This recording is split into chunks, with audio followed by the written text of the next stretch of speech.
Buenas tardes a todos. Vamos a esperar unos minutos para que se conecte la mayor cantidad de participantes y dar inicio a nuestro evento principal de conferencias con futuro, organizado por la Universidad de Investigación e Innovación de México, UICS.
Muy buenas tardes a todos. Les damos la más cordial bienvenida al ciclo de conferencias con futuro, organizado por la Universidad de Investigación e Innovación de México, UICS. Soy la licenciada Sara Matos, coordinadora de la red Alumni, y seré la anfitriona de este evento. Antes de comenzar, queremos compartir con ustedes los programas que ofrece nuestra universidad, con 4 doctorados: doctorado en Educación e Innovación, doctorado en Administración de Empresas, doctorado en Economía y Finanzas, doctorado en Dirección de Proyectos y 3 maestrías: maestría en Educación y Tecnología Digital, maestría en Gerencia Hospitalaria, maestría en Dirección y Gestión Educativa, con un programa de Red Alumni, InnoLab, NextMind, Synapsis, Quizmaster, Confuturo y Nexus AI. Al finalizar la ponencia tendremos una sesión de preguntas que pueden dejarlas en el chat privado. A continuación tenemos el agrado de presentar la conferencia del maestro Carlos Augusto Navas Araque con su tema El patrimonio arquitectónico como activo. Adelante, maestro Carlos, la pantalla es toda suya.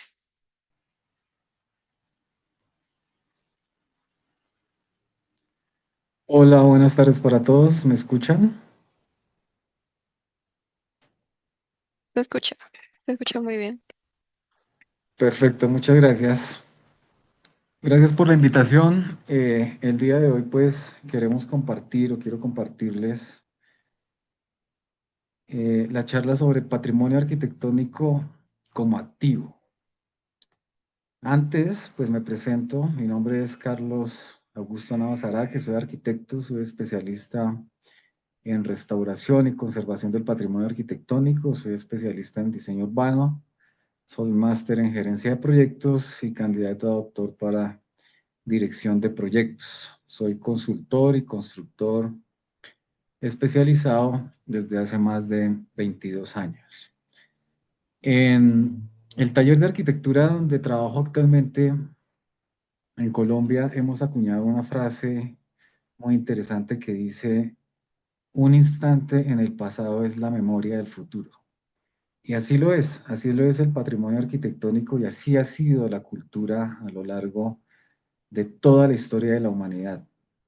Cada uno de los momentos y de los sucesos de la historia son la memoria que vivimos en el presente y que si sabemos aprovechar cada uno, por supuesto que podemos evolucionar cada vez más la concepción, la ideología y de esta forma reinventar la cultura humana frente a los temas humanos y sociales.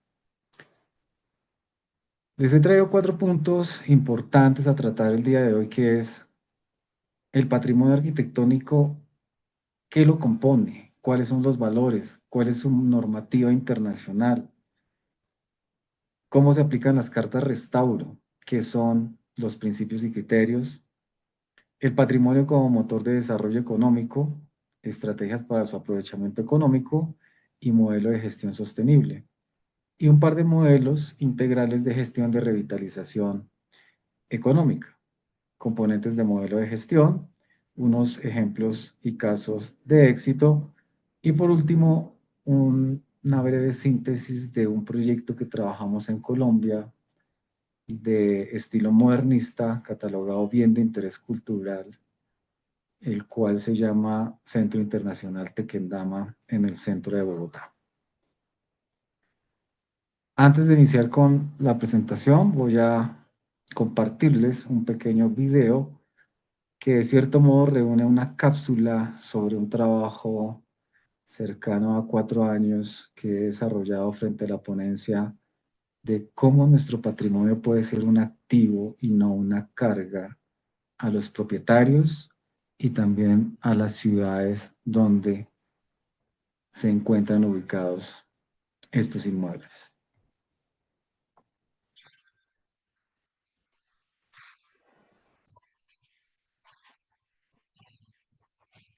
Maestro Carlos, no se escucha. Ok, Podría dejar de compartir pantalla y yo voy a compartir el video. Ok.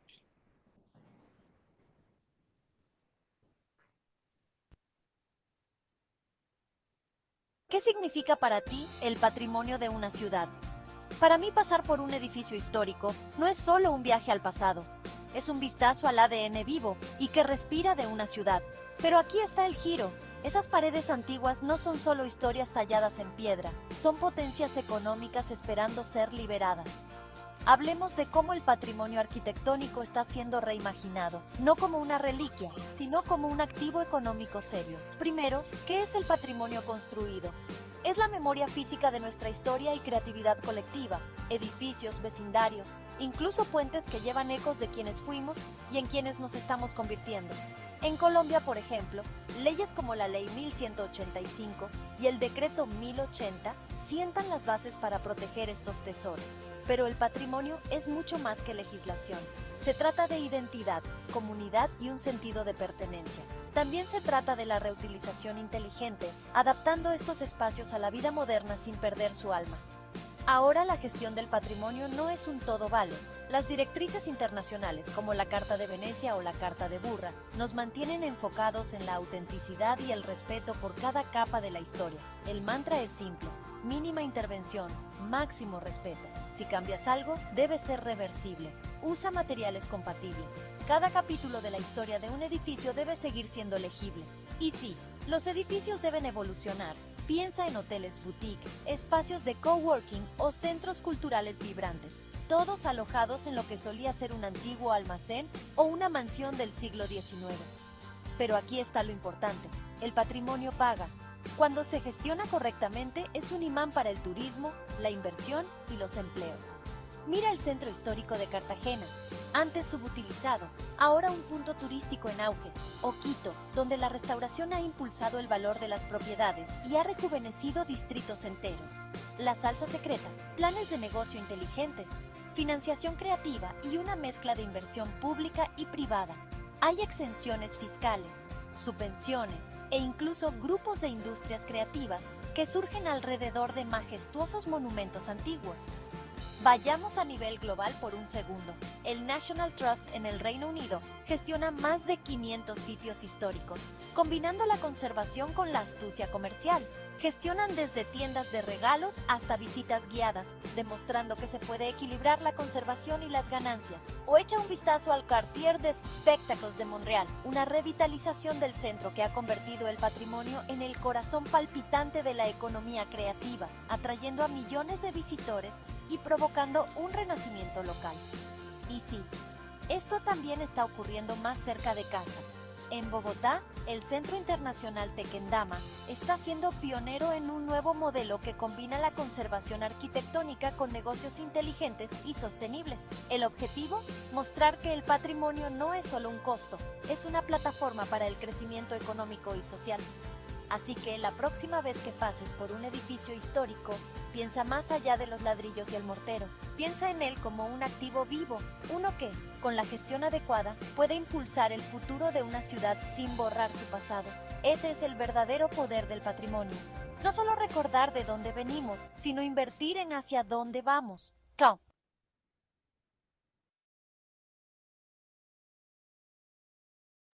Ahora sí, maestro, Gracias. puede continuar.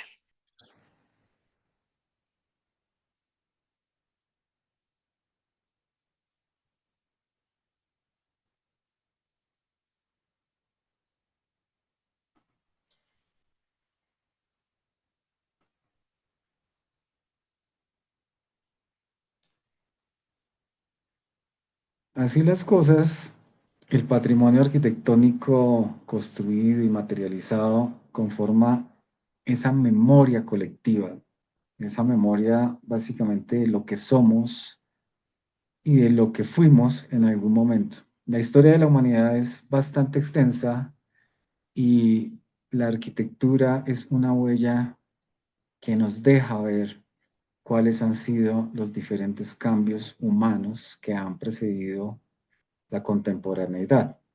Y debemos rescatar precisamente que estas huellas y esta historia que se representa hoy en día no solo son elementos físicos creados por el hombre para el hombre, sino que deben trascender en la historia. Pero también debemos pensar en el valor económico. No podemos tener simplemente edificaciones históricas o elementos arquitectónicos construidos con unas estructuras y unos valores que reflejen esas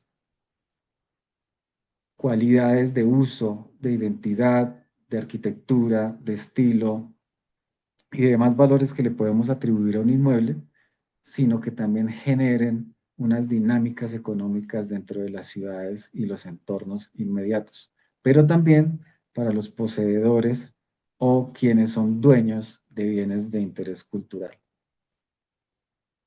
Hablemos algo de los valores. Los valores están catalogados como si fuera una persona. Una persona tiene ciertos valores, ciertas características.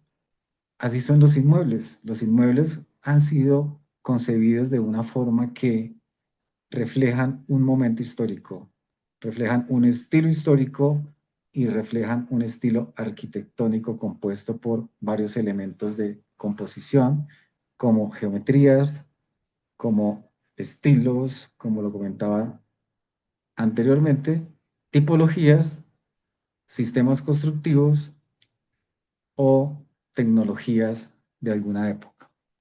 Este tipo de valores los podemos catalogar como históricos arquitectónicos, de identidad, sociales, de uso, entre otros. ¿Qué normas, por ejemplo, nos rigen a nivel internacional y a nivel nacional en Colombia en particular? En Colombia está la Ley 1185-2008, el Decreto 1080-2015 y el Decreto 2358-2019. Estos decretos y estas leyes lo que promueven es la salvaguardia del patrimonio arquitectónico y que sea debidamente conservado, que sea debidamente restaurado y que sea debidamente usufructuado, que haga parte de todo el componente de la ciudad, social, movilidad, cultural, ambiental, y que se incorpore y reintegre a la estructura principal de cada una de las ciudades. A nivel internacional, contamos también con algunas normas que son las que nos han llevado a crear estas normas nacionales. Y más que normas, lo hemos definido como unos principios que se denominan las cartas restauro, que ya las veremos más adelante. En estas cartas restauro, por expertos y especialistas en el tema, se han fijado cuáles son los principales elementos que debemos resaltar de un bien de interés cultural, que debemos estudiar de un bien de interés cultural y tomar postura y criterio sobre los principios de intervención en estos bienes de interés cultural. Y en Colombia y seguramente en cada uno de los países de Latinoamérica, Iberoamérica y en Europa, han encaminado este tipo de cartas a los principios, criterios y posteriores normas que rigen los patrimonios o los inmuebles patrimoniales a nivel mundial. ¿Qué son los principios y criterios? He citado a Camilo Boito, uno de los principales exponentes y estudiosos de la arquitectura a nivel monumental, y es: restaurar significa conservar con respeto y reintegrar con discernimiento. Restaurar es eso, conservar con respeto. Es decir, que si vamos a resaltar y a valorar cada uno de los inmuebles que estamos estudiando juiciosamente y con rigor, debemos darle el debido respeto frente a cómo se debe intervenir, qué se debe resaltar, qué no se debe resaltar y cuáles son las mejores formas para que las generaciones de hoy día y las futuras generaciones interpreten adecuadamente el patrimonio. Y reintegrar con discernimiento indica que debemos estudiar las buenas prácticas y las metodologías más claras para que el patrimonio sea restaurado y conservado de una forma que sea equitativa, equilibrada al inmueble que estamos estudiando. ¿Qué son esos principios? La intervención del patrimonio se rige por unos principios internacionales, como les comentaba, las cartas de restauro, y esos principios y criterios que se generan de las cartas restauro nos llevan a unos valores esenciales que resaltan nuestro patrimonio arquitectónico. El señor Viollet-le-Duc, otro de los padres de la arquitectura en relación a la restauración y conservación, dice: restaurar un edificio no es mantenerlo, repararlo o rehacerlo, sino restituirlo a un estado completo que pudo no haber existido jamás. Esta es otra postura. La postura de Boito estaba más orientada a la conservación. La postura de Viollet-le-Duc estaba más orientada a restaurar, es decir, a volver este edificio, este bien de interés cultural, a lo que quizá algún día no pudo ser. Quizá si nos enfrentáramos a la restauración de un castillo medieval, posiblemente no volvería a ser un castillo medieval, sino un museo. Y este museo hablaría de lo que fue el castillo, pero lo preparamos para algo que no fue, pero que es leído desde su concepción a lo que no pudo ser y hoy estamos experimentando y viviendo. Y de esta forma nos da Viollet-le-Duc las herramientas para que podamos volver un activo económico los bienes de interés cultural. Estas son las principales cartas, restauro. La Carta de Venecia del 64, la Carta de Burra, la Declaración de Nara sobre la autenticidad y la recomendación de la UNESCO sobre el paisaje urbano histórico. Cada una de ellas detalla las doctrinas y los principios, los conceptos que debemos tener en cuenta frente a las diferentes intervenciones que acogemos los arquitectos, los restauradores y los profesionales que de una u otra forma interactúan con los proyectos patrimoniales. En los proyectos patrimoniales no solo actuamos arquitectos o restauradores, intervienen especialistas en diferentes áreas como la ingeniería civil, la ingeniería estructural, la ingeniería hidráulica, la ingeniería mecánica, la ingeniería ambiental, los estudios bioclimáticos. Todas estas personas, todos estos profesionales deben estar orientados a cuál es el principio de intervención, cuál es la doctrina de conservación y de restauración y hacia dónde llevamos el principio de restauración, si hacia la autenticidad, hacia la representatividad o hacia la significación. Gustavo Giovannoni dice, el monumento no es solo una obra de arte, sino el testimonio histórico. Ese testimonio histórico es muy importante y es lo que hace que la humanidad sea lo que es hoy en día. La humanidad no sería lo que es hoy en día si no tuviéramos testimonios históricos. Y los testimonios históricos se basan en gran parte en las huellas arquitectónicas, en los escritos arquitectónicos que han dejado las anteriores culturas, nuestros antepasados, en las ciudades y en cada uno de los entornos en los que nos movemos. ¿Qué son esos principios y criterios? La mínima intervención frente al patrimonio, que son esas acciones meramente necesarias que requiere el inmueble, pero que nos ayudan a conservarlo, a mantenerlo, a conservar una lectura de lo que fue ese inmueble y de lo que es ese inmueble y cómo podemos hacer aprovechable este inmueble económicamente. El principio de reversibilidad, que cualquier intervención que hagamos pueda ser revertida adecuadamente y vuelva a su originalidad el inmueble arquitectónico, retirando estos nuevos elementos que hemos incorporado. La compatibilidad de materiales, ese uso y esas técnicas de materiales físicos, químicos, mecánicos y demás que podamos incorporar a los bienes de interés cultural es de suma importancia, dado que si no hay una compatibilidad en el sistema constructivo o en cada uno de los materiales que componen este sistema constructivo, seguramente vamos a tener unas fallas no solo de lectura del patrimonio, sino que vamos a tener un daño patrimonial y a su vez vamos a generarle enfermedades, patologías por este tipo de intervenciones inadecuadas. Así que la compatibilidad de materiales del sistema constructivo y de demás técnicas como las redes y la actualización de estos inmuebles a la contemporaneidad es muy importante. Algunos dicen, claro, Nosotros tenemos un bien de interés cultural como, volvemos al tema del castillo, un palacio. Estos palacios no tenían redes de infraestructura como hoy día tienen las edificaciones, pero sí se le pueden insertar este tipo de redes. Ahí la mezcla perfecta es saber cómo se hace compatible en estas redes y estos materiales con este castillo medieval o este palacio.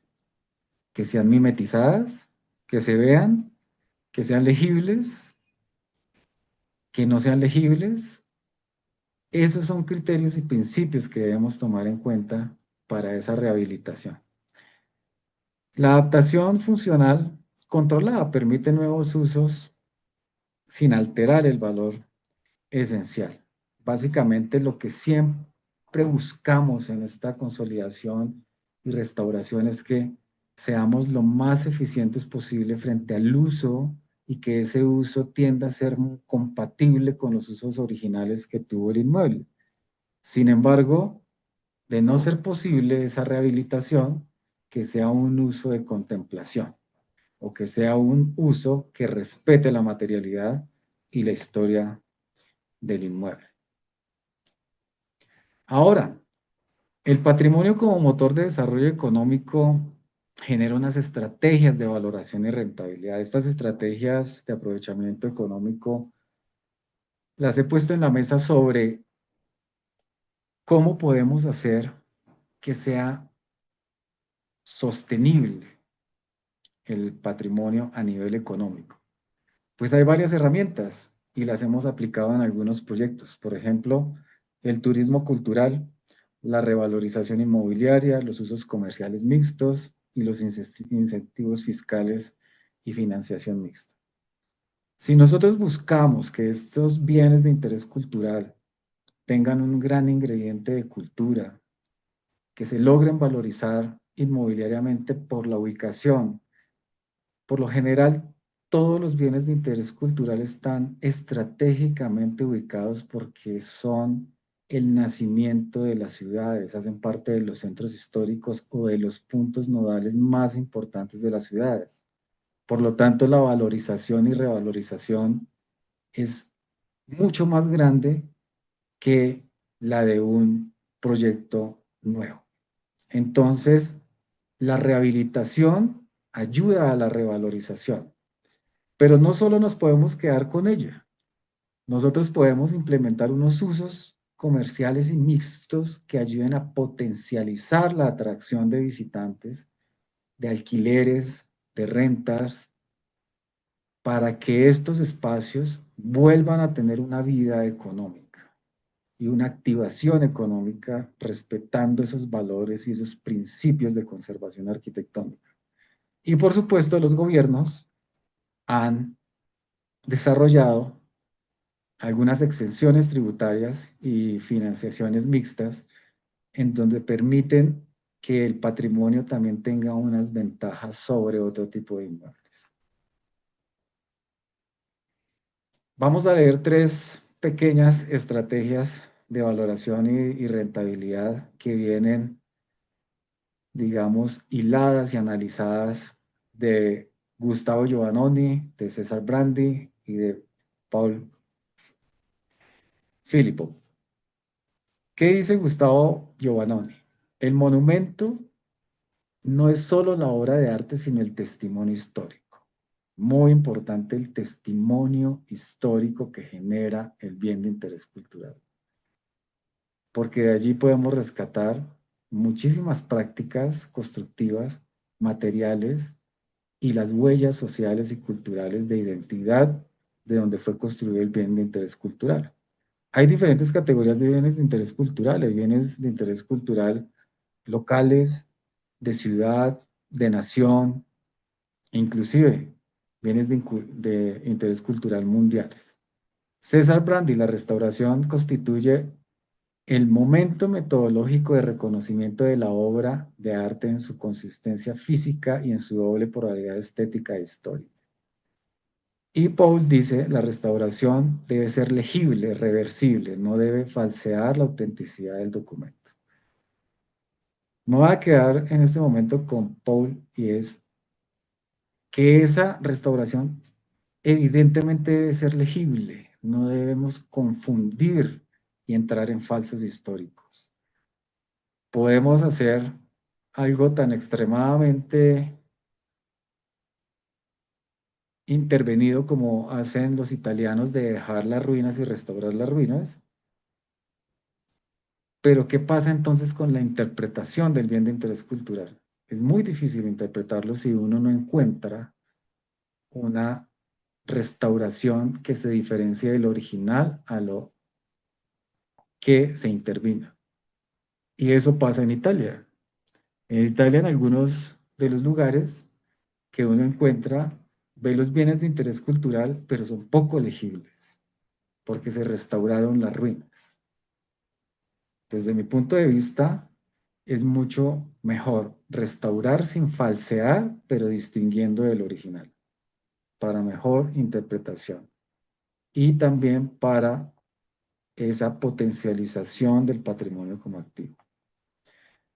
Y ahora sí entremos en materia, después de todos estos resúmenes de principios, valores, reconocimientos de los principales exponentes de la restauración, de la conservación del patrimonio arquitectónico, ¿cómo es un modelo de gestión sostenible? El BPM y el TIR, que básicamente nos llevan o nos representan el beneficio económico neto para que genera un proyecto, o la tasa de rentabilidad porcentual anual, ¿cómo nos beneficia? Estos análisis económicos que son muy fáciles, muy sencillos de concebir, nos llevan a conceptualizar que más del 80% de la inversión puede ser un retorno a corto plazo en un bien de interés cultural. Es decir, que recuperar un bien de interés cultural no es un gasto, es una inversión que en 3, 7, 10, 20 años va a retornar y posteriormente a valorizarse. ¿Qué tipo de modelos podemos tomar? Por ejemplo, planes de negocios específicos para el patrimonio, por ejemplo, incorporación de nuevos usos, de usos contemporáneos a estos bienes de interés cultural, un análisis de retorno del activo y la BPN, una generación de empleo especializado en oficios patrimoniales y una creación de clústeres de economía creativa alrededor de los bienes patrimoniales.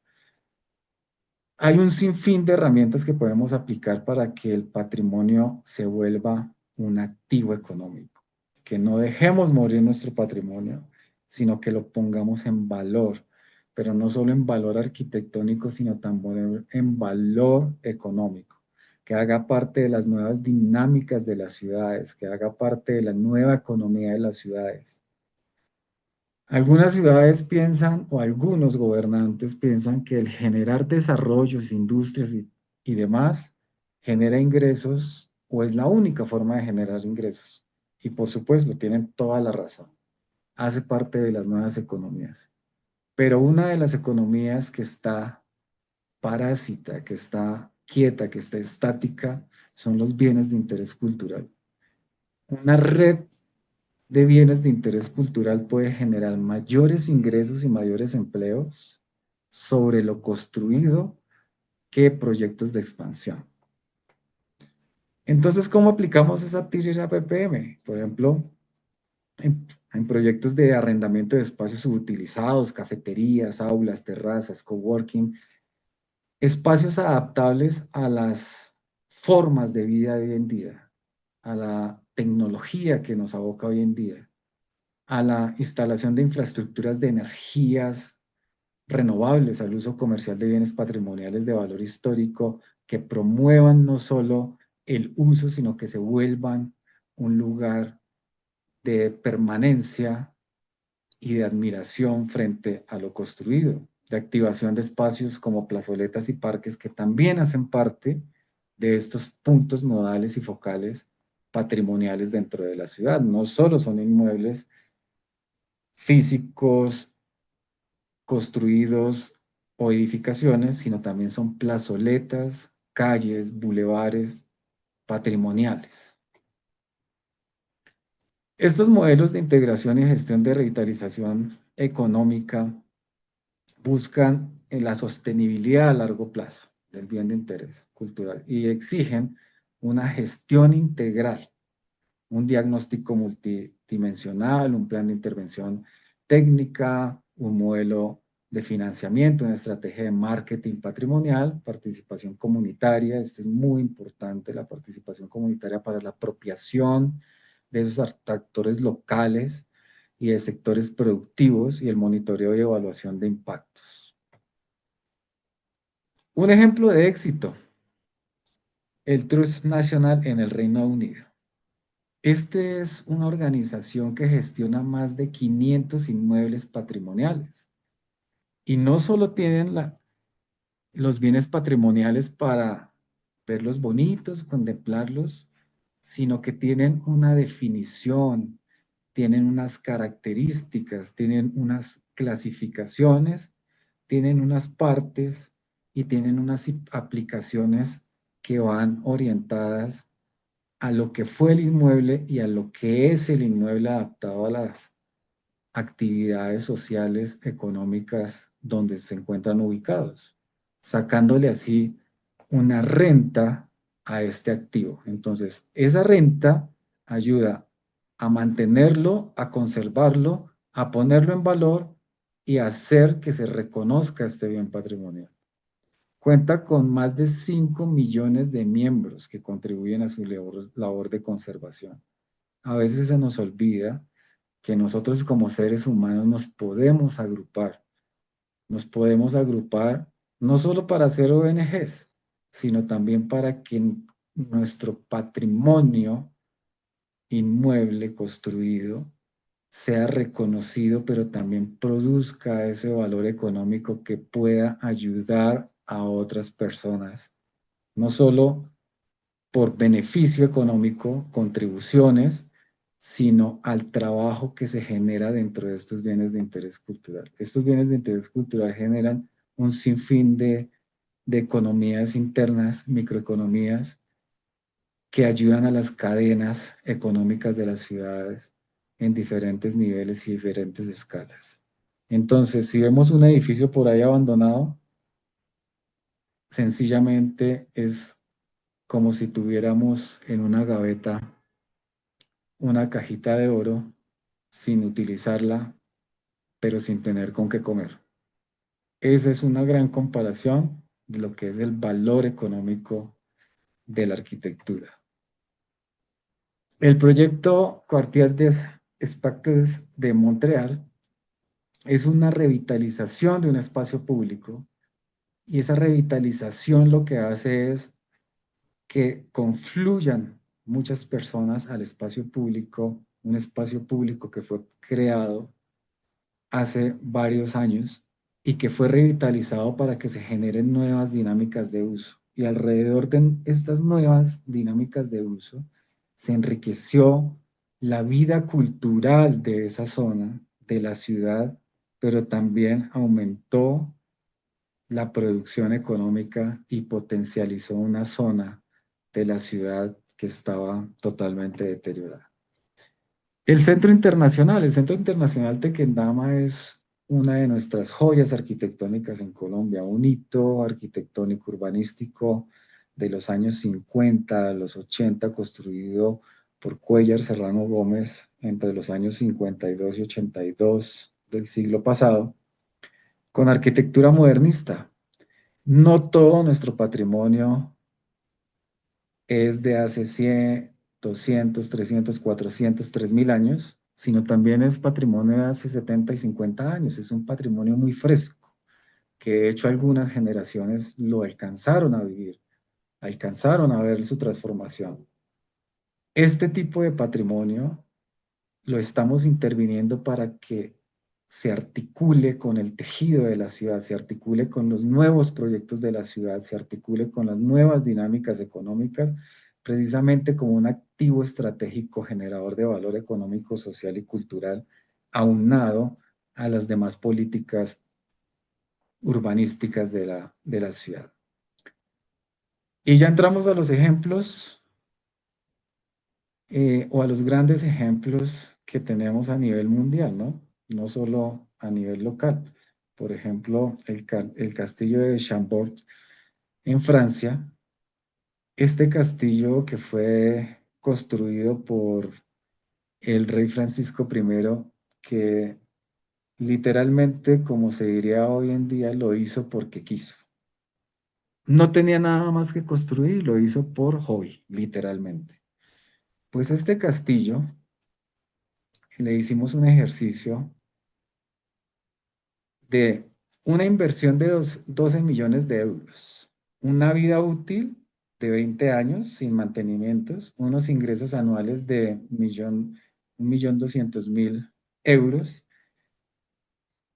por entradas e ingresos anuales por eventos y concesiones de 800.000 euros y un costo de operación de mantenimiento de 500.000 euros, a una tasa de descuento esperada pública mixta del 7% anual. Si nosotros sacamos el BPM y la TIR, sacando las fórmulas, encontramos que la BPM está sobre los 6.971.000 euros y la TIR está sobre el 12,7%. ¿Eso qué quiere decir?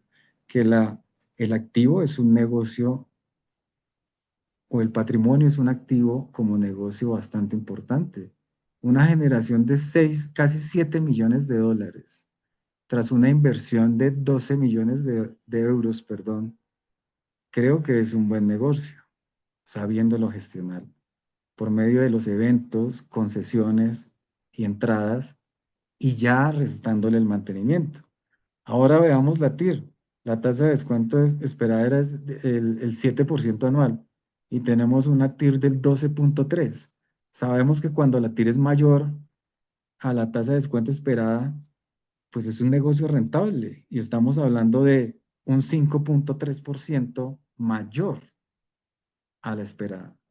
Sigue siendo un buen negocio, pero más que negocio es que es un activo económico que hace parte de una cadena. Esto no es para enriquecer a nadie, por supuesto a los propietarios, pero la mayoría de los dueños de bienes de interés cultural no son personas naturales a estas escalas, sino también son los estados.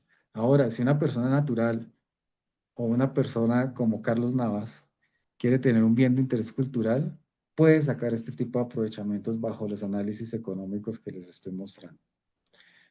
Otros proyectos eh, exitosos, una inversión, por ejemplo, en el Hospital Real de Granada de 18 millones de euros, una rentabilidad del 14,4% en 7 años, es decir, un retorno de inversión a 7 años. El Palacio de Bellas Artes en Ciudad de México, una inversión de 28 millones de dólares con una recuperación estimada de 5 años y una relación de inversión-ganancia del 21,4%, que yo creo que pocos negocios o pocas economías generan este tipo de utilidades. Y el Convento Santo Domingo de Cusco, Perú, con una inversión de 2,4 millones, un retorno de inversión a 2 años con el 63%. Vean usted la capacidad de generación económica que tiene el patrimonio arquitectónico. Estamos hablando del 14,4% en el primer ejemplo, 21,4% en el segundo y el 63% en el tercero.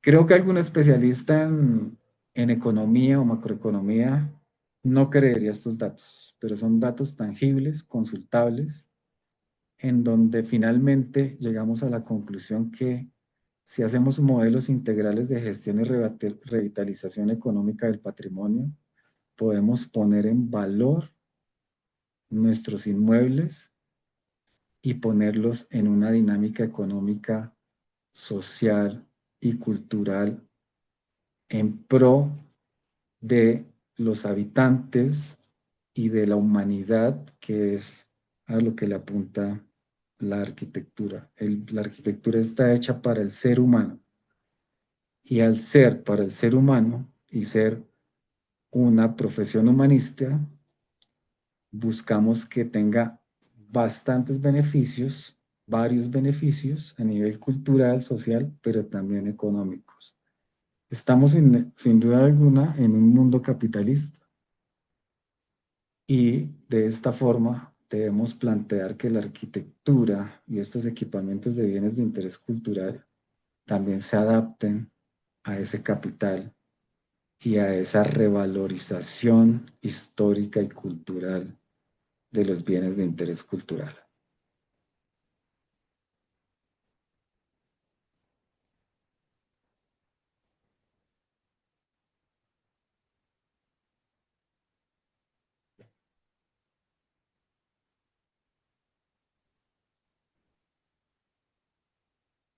Muchas gracias, maestro Carlos.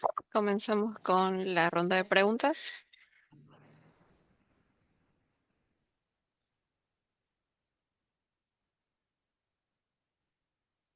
Ahora sí, ¿de qué manera la conceptualización del patrimonio arquitectónico como un activo puede influir en la toma de decisiones sobre sobre su conservación, restauración y gestión en contextos urbanos con alta presión inmobiliaria?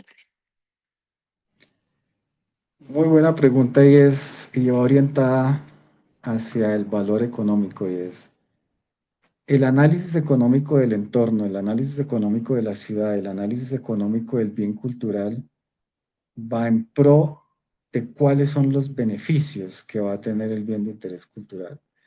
Hay que hacer análisis económicos, hay que hacer estudios de mercado, hay que acuñarnos en los principios y valores arquitectónicos de los bienes de interés cultural. Seguramente entre mayores valores culturales, entre mayores principios tomemos y unos muy buenos criterios de intervención aunados a unos estudios de mercado que nos lleven a la generación de unos usos y una revitalización y una conservación del bien de interés cultural, seguramente vamos a encontrar esos beneficios frente a las políticas y al entrelazamiento de esas economías a las dinámicas de las ciudades y de los estados o de la nación donde pertenezca este bien de interés cultural. Básicamente es análisis económico, análisis de mercado frente a los valores y principios y criterios de intervención. Bien, la segunda pregunta dice, ¿cuáles son los principales retos y oportunidades que enfrentan las entidades públicas y privadas al incorporar criterios de sostenibilidad económica en la valoración y aprovechamiento del patrimonio arquitectónico como activo productivo? Es un reto bastante importante, ¿por qué? Porque las entidades por lo general están enfocadas, como la mayoría de seres humanos, a proyectos nuevos, a proyectos que no vean ciertos riesgos. Y en el patrimonio, en el patrimonio arquitectónico construido lo ven o se alcanza a ver algo de riesgo de inversión. Y es perderle ese miedo a ese riesgo de inversión para hacer precisamente los estudios económicos y las inversiones que hagan que estos bienes de interés cultural se conviertan en bienes productivos, en bienes que generen ese activo económico. Entonces, una de las metas más grandes es perderle el miedo a nuestros activos y poder abordar proyectos que tienen una solidez financiera muy importante y que no solo va sobre la solidez financiera y económica, sino los beneficios sociales que pueden generar a las comunidades. Y la última pregunta, ¿cómo puede integrarse el enfoque de patrimonio arquitectónico como activo dentro de los instrumentos de planeación urbana y territorial, garantizando simultáneamente la preservación de sus valores históricos, culturales y estéticos? Bueno, en varias naciones, en varios países y por ejemplo aquí en Colombia hay varias herramientas, entre ellas que llamamos Plan de Ordenamiento Territorial, a lo que ordena normativamente, urbanísticamente el territorio de una ciudad, pero también están los PEM, que son los planes especiales de manejo y conservación de centros históricos. Estas herramientas ayudan a la conservación de los bienes de interés cultural a nivel urbano y a nivel individual. Propender por la generación de estas normas propender porque se generen nuevas normativas estructurales, nuevas normativas de las diferentes infraestructuras, nos ayudan a la restauración y conservación en debida forma de nuestros bienes patrimoniales. Estas normativas permiten que nos lleven al respeto del bien patrimonial, pero también a lo que insisto, a la valoración económica del patrimonio como un activo. Tenemos unas dos preguntas más. Uno de Anderson Higuera. ¿Cómo concilias en tus intervenciones patrimoniales la tensión entre la autenticidad material y la actualización funcional, especialmente cuando las demandas de uso contemporáneo comprometen la integridad formal o constructiva del bien? Los criterios y los principios que nos generan las cartas restauro son muy importantes. Estos principios generan cuáles son los criterios de intervención. Los principios de las cartas restauro estiman qué podemos hacer y qué no podemos hacer frente a un bien de interés cultural, cómo lo podemos intervenir y cómo no lo podemos intervenir. Y ahí es donde viene el criterio del profesional. El criterio del profesional, de manera interdisciplinaria con los demás actores del proyecto, viene a atacar y a resaltar y a respetar los valores funcionales y materiales. Como les comentaba en parte de la charla, uno puede definir si un castillo medieval tiene iluminación o sencillamente dejamos las antorchas que tenían hace 500 o 600 años. Pues no, lo que podemos hacer es una actualización, una contemporaneización de esas infraestructuras, pero de una manera que se respete el bien de interés cultural y que sea legible, es decir, que como espectador o como visitante del bien de interés cultural sepa que es algo nuevo, que es algo adicionado en beneficio del bien. Es decir, contemporaneizar un edificio quiere decir ponerlo a hoy día o incorporarle tecnologías que no tenía cuando fue. Y ahí volvemos a Violet Leduc. ¿Qué queremos hacer con el patrimonio? Quizá un edificio que quiso ser lo que no era. ¿Por qué? Porque en su momento no existían, por ejemplo, energías renovables, paneles fotovoltaicos. Hoy en día sí existen, podemos incorporarlos, los podemos incorporar, pero de una forma que respete los principios y los valores y las condiciones de las cartas restauro para que no vayamos en contra de esos valores de construcción, de materialidad y de funcionalidad patrimonial. Bien, tenemos una pregunta de Miguel Ángel que dice, si los patrimonios no generan activos económicos ni culturales o simbólicos, ¿vale la pena preservar y o conservar? Siempre, siempre va a haber una forma de valorar el patrimonio arquitectónico construido. Y siempre que haya un valor construido, siempre hay un potencial de generar un activo. Volvemos al ejemplo del ser humano. Si un ser humano tiene un valor o una cualidad, la podemos resaltar y explotar. No todos somos buenos para lo mismo. Cada uno tiene valores diferentes y por supuesto todos tenemos potencialidades diferentes. Así debemos hacer con las edificaciones, buscar cuál es su potencial, cuál es su verdadero valor. No siempre va a ser un valor cultural quizá, un valor histórico, pero sí un valor social. Puede ser un valor social de identidad de alguna comunidad. Por ejemplo, si nosotros vamos a una comunidad indígena donde tienen un espacio ceremonial para ellos, para esa comunidad, ese espacio ceremonial tiene un impacto de identidad bastante importante que debemos resaltar. Y no va a generar un activo económico en este caso para esa comunidad, pero sí hay un potencial de resaltarlo y de recuperarlo porque estamos velando por la herencia y la identidad de esa cultura o de esas personas o de esa comunidad. Ahora bien, No son todos los casos. Hay algunos casos como en San Agustín, el Parque San Agustín en Colombia, que fue un asentamiento indígena hace ya bastantes siglos, que tiene unos ingresos económicos impresionantes. Impresionantes, quiero decir que cualquier inversionista extranjero, cualquier inversionista o un gran capitalista quisiera comprar. Pero yéndonos fuera del negocio es, o del dinero, o del activo como un dinero es, sí vale la pena rescatar el patrimonio arquitectónico porque siempre va a haber algo que rescatar, histórico, social, cultural, ambiental, de sistema constructivo. La única forma en que las normas o los expertos recomiendan no valorar un bien de interés cultural o no conservarlo, o sencillamente ya desecharlo, es porque ha perdido todos los valores. Ha perdido absolutamente todos los valores, pero más por una degradación y una falta de mantenimiento del ser humano frente al bien de interés cultural que pasa a menudo.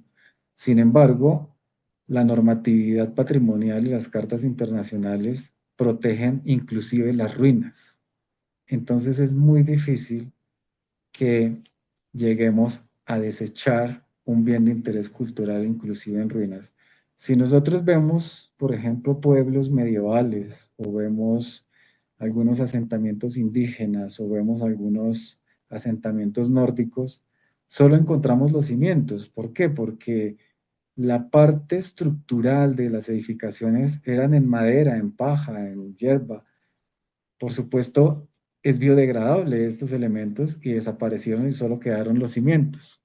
Esos cimientos son rescatables y de hecho hay parques, cementerios, hay asentamientos vikingos que han sido valorados y son visitados actualmente a nivel turístico y cultural para entender cómo era esa cultura, para entender cuáles eran sus actividades y aunado a ello, pues va el crecimiento económico y el posicionamiento de estas infraestructuras históricas. Entonces, los invito a que no desechen el patrimonio porque siempre va a haber algo que rescatar. Bien, la última pregunta de Karina Flores. ¿Cuáles son los beneficios ambientales de este tipo de proyectos? Bueno, vamos a iniciar con un beneficio ambiental que suena muy tipo constructor y es que en las restauraciones prácticamente hay una digamos, aprovechamiento de todo el sistema constructivo. Hay un aprovechamiento ya de la construcción, es decir, que no va a ser demolida, por lo tanto no va a haber una contaminación de esos elementos con los cuales fueron construidos. Pero otro gran aporte es la incorporación de nuevas tecnologías que ayuden a mitigar impactos ambientales y que los ayuden a ser sostenibles. Podemos, por ejemplo, incorporarles energías limpias, podemos incorporarles nuevos materiales de conservación, podemos incorporarles iluminaciones pues, que sean de bajo consumo, entre otras políticas y entre otras acciones que podemos implementar para que el patrimonio y estos bienes no afecten el medio ambiente. De hecho, podemos mitigar la huella de carbono implementando políticas en donde o criterios de intervención que vayan a favor del aprovechamiento de las infraestructuras existentes y de incorporar nuevos materiales que ya no tengan o no contengan ese tipo de contaminaciones o contaminantes o generen esas contaminaciones frente a las construcciones tradicionales. Es decir, aquí estamos hablando de un reciclaje arquitectónico en el buen término de la palabra y es el aprovechamiento de una infraestructura ya creada. Si volvemos al ejemplo del Centro Internacional Tequendama en Bogotá, son más de 133.000 metros cuadrados. ¿Ustedes se pueden imaginar qué haríamos con 133.000 metros de escombros? Pues sería una contaminación bastante importante. Así hayan procesos de recuperación material y tecnologías de recuperación y de reciclaje hoy en día que están muy avanzadas. Pero si lo que podemos hacer es construir sobre lo construido, como dicen los políticos, pero en este tipo en la arquitectura de buena forma, construyamos sobre lo construido y potenciemos este tipo de inmuebles. Hay muchos ejemplos de lo que es el reciclaje arquitectónico, pero no solo el reciclaje con partes de elementos ya no utilizados por el ser humano. Digamos que el reciclaje arquitectónico se denomina más que todo cuando yo puedo construir una casa con botellas plásticas o con residuos de construcción.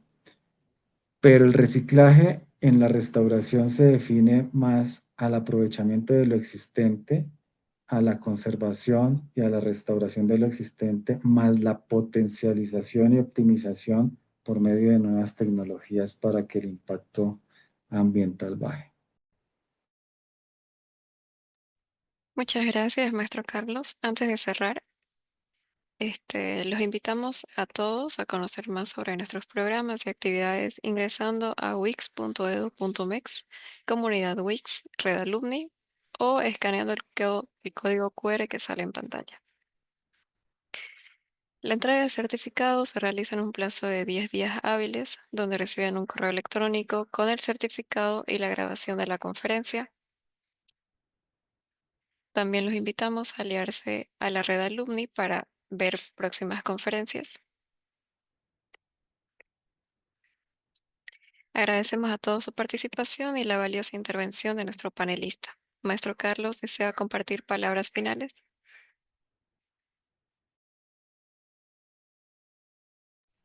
Bueno, sí, yo soy como las abuelitas cuando se les cae la madeja de hilo y se me van las palabras. Y agradecerle a ustedes por la invitación a estos foros que también sigo como, como invitado no solo para la ponencia, sino también para escuchar a los demás profesionales y colegas. Agradecer a la universidad y a invitarlos a todos a que reconozcamos la arquitectura que está en valor patrimonial en todos los rincones del mundo que andamos día a día. Muchísimas gracias por la invitación.